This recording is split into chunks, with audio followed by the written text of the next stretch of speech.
Yeah. Welcome. Happy Memorial Day. Happy Memorial Day. Salutes to all of those veterans and military members who sacrificed to give us better lives. So absolutely, truly appreciate you.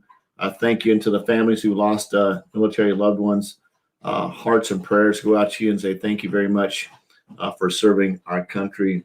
Truly appreciate you and love you with a resounding absolutely appreciate it. Thank God we live in America. Absolutely blessed to have today. Got to spend a fun day today. Hung out with my wife today. Worked on some more of the bathroom project. Went down, did a barbecue. Hung out with father-in-law, which is absolutely cool. Had some ribs and a bunch of other holiday barbecue stuff and chicken and burgers. Don't it sound bad to say you had chicken? Oh my God, it's so sad. It's sad. So we had chicken. Sounds sad. Well, man, go eat some pork steaks or something.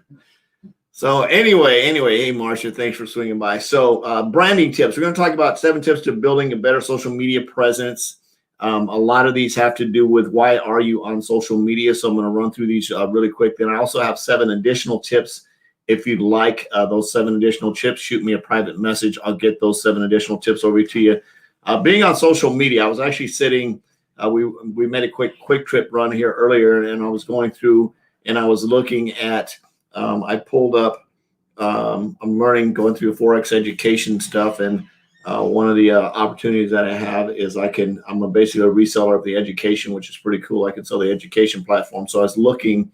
I did put in the tag Forex on Instagram to see who was doing what. And I noticed it seemed quite a few of the ones that had lots of followers where it said Forex in the headline, but then you'd go down and it was just some half naked female showing, button tits all the way through the entire Instagram. I'm like, okay, so did I say that? Can I say breasts? Is that better? There you go, button breasts, much better. Some of my sailor coming out. So let's go through and talk about some 7 tips for building a better social media presence. First one, set smart goals. One is, why are you on social media, right? What is the point? Why are you on social media? I'm saying as a marketer, why are you on social media? If your answer is, well, because everyone else is, then you probably might want to have a problem. So let's talk about setting smart goals. You may be familiar with this already, which is cool. So an example of a good smart goal on social media would be something like to increase your Twitter response by 25% by the end of the first quarter. So that'd be a smart goal. So one is be specific, and this has a lot to do with goal setting in general. Be specific. Specific goals, as you know, are very, very resounding. One of the things that I go through with my coaching clients is I have them set their income goals, and we talk about how to get to that income goal through understanding what you need for volume and so on and so forth, and basically backing into that. So you need to know, be very specific about your goals and what it's going to take to get there. Measurable. The response rate can be measured from quite a few different areas. There's a Sprout dashboard. There's different analytics out there. You can measure your response rate. Achievable. Don't make an outlandish goal. A 100% increase in 10 days is crazy. The best way to set a goal is to forecast based on past experience. So what I like to tell my new guys, hey, Suzanne, thanks for swinging by. What I like to tell my new coaching clients is, rather than set a numbers goal, set a time goal. How many people can you reach out to in a certain amount of time? It's hard to judge results. If you say, hey, I'm gonna recruit 10 people this month, how do you know? There's no way to do that. Now you can say, I can reach out to 5,000 people. That's our goal for the month of June. Actually, we started that a week ago. So today's day 8 of the 5,000 Prospecting Bliss Challenge.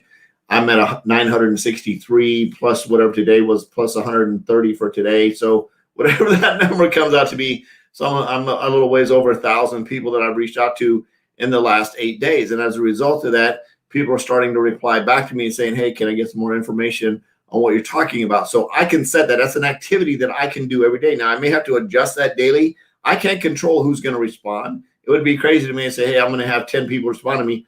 I don't even know if they're going to read my message. So how can I set that as a goal? I'm going to have 10 people enroll. How do I know that? Right? That's a ridiculous goal to set because you have no control over who's going to enroll in your business. You can only control your activity, and your activity is reaching out to people.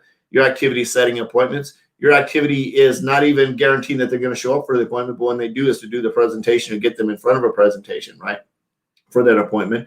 You can set a time to follow up with them. If they don't show up again, you set the follow-up, but they didn't. That's the only thing you can control, right? You can't control once you get them through the entire pipeline and presentation that they're even going to make a decision to enroll. You can't control that. All you can control is what you can control. I hope that makes sense. So make achievable goals. Relevance. Are your goals goal will impact, what does it say? Our goal would have an impact on the overall social media presence, making it relevant. Make sure that your goals that you set is relevant to what you're talking about. And then time bound. The goal has to be met by the end of the first quarter. So have a goal set up. The cool thing about goals is once you set a goal and you go through and you're tracking and measuring everything you do, even if you don't meet that goal, you'll have some type of measurable response. So then you can set the next goal and say, okay, based on this activity, I now got this result.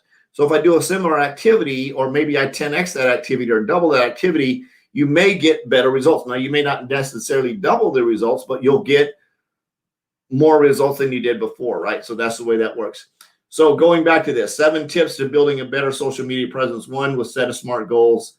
Number 2, identify your audience. You need to know who you're going after. For example, for my Forex education platform, I'm looking for people that want to learn how to trade, beginners, basically beginning Forex traders, or maybe people that have been in the market that are sort of missing the ball, that need some formal Forex education from some guys that actually have been in the market, that are actually traders in the market that want to learn, and they want to get in and learn how to trade Forex. So that's who my target audience would be for that product, right?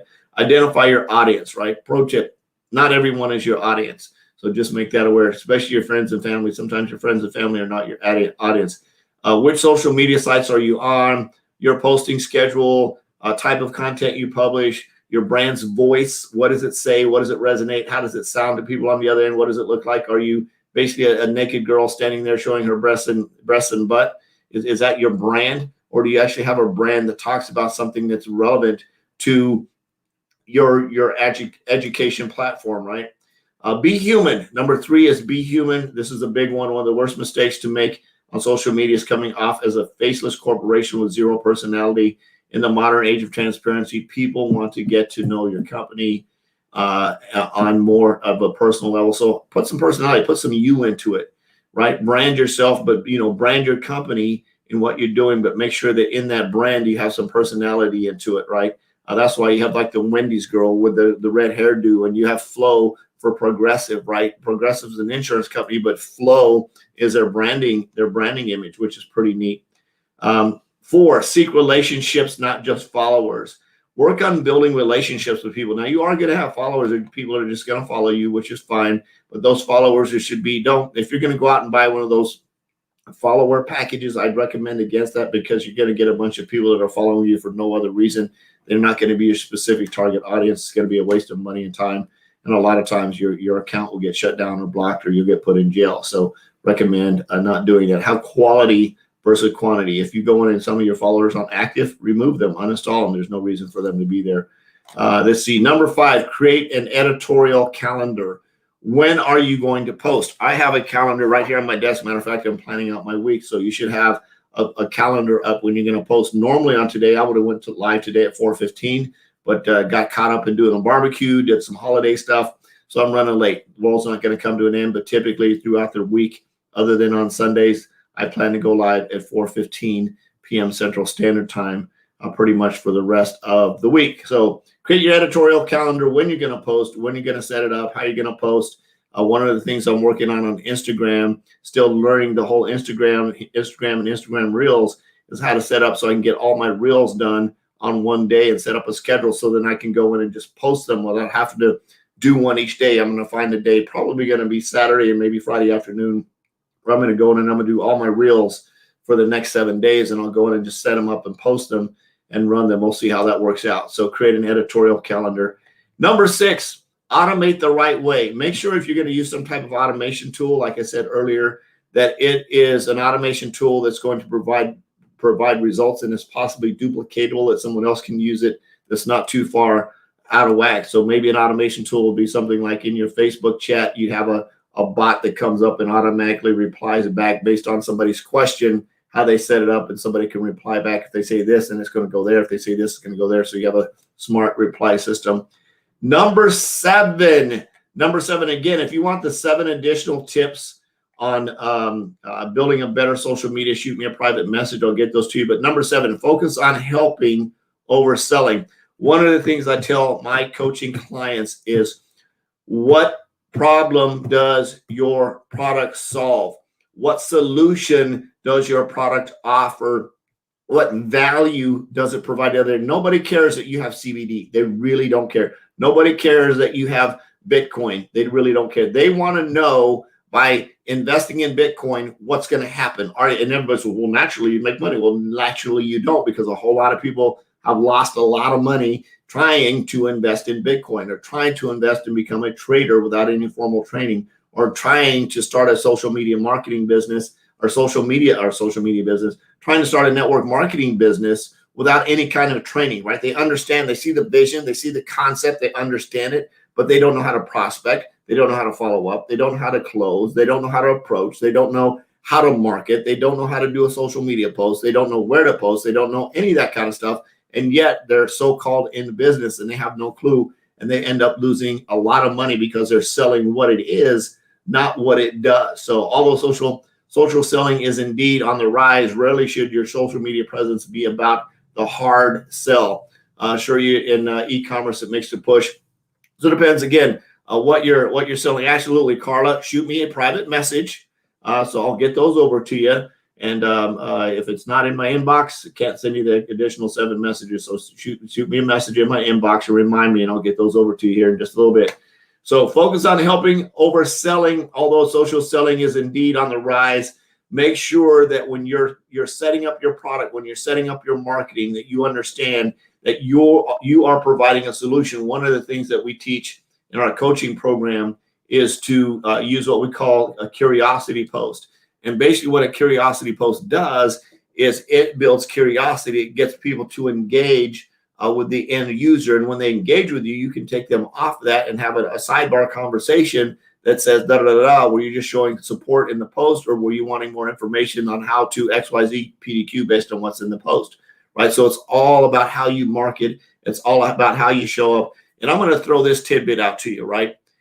One thing that's very, very important is that you are open for business on a daily basis, right? You have to be open for business. It's very important. One of the things that I do to be open for business is I do a Facebook Live every single day. I'm trying to remember if I've missed one. If I did, it was a total Space Cadet miss. I do a Facebook Live every single day. I prospect every single day. I follow up when I need to follow up based on when my follow-up calendar says that I have somebody to follow up with, because sometimes that's not every single day that I have a follow-up schedule, right? I do that on a regular basis. We got a team call that starts here in about 6 minutes every Monday night. I'm on that team call. So some stuff that's very, very important that you plug into. We have business overviews all week, Monday through Friday. They're at 7 o'clock. Saturdays and Sundays, they're at noon. We have somebody doing a business presentation. So no matter what day of the week it is, I can plug somebody into a matter of fact, we have 2 of them Monday through Friday. We have them at 7 and 8 p.m. Central Standard Time. So no matter where somebody's at, what time they need to plug in, I can plug them into an overview based on the conversation that I have. I can send them a recorded presentation. So make sure that as you go through in your marketing and you're showing up on social media, that you have some type of system in place that's going to engage with people, and that you're going to follow up with people, that you're going to provide value. Remember, you're providing value. You're offering a solution to their problem. And not everyone on social media is your customer. You have a target audience of people that you're going to attract to you based on your culture. And part of that culture that I would suggest is that you show up every day and act like you're truly in business. I love you. Jesus loves you. There's absolutely nothing to do about it. I'm on a mission to have no more empty refrigerators, make an extreme impact, and be an equity creator. I hope you are too. If you'd like those 7 additional chips, shoot me a private message, and I'll get those over to you. I'll see you tomorrow. Bye-bye.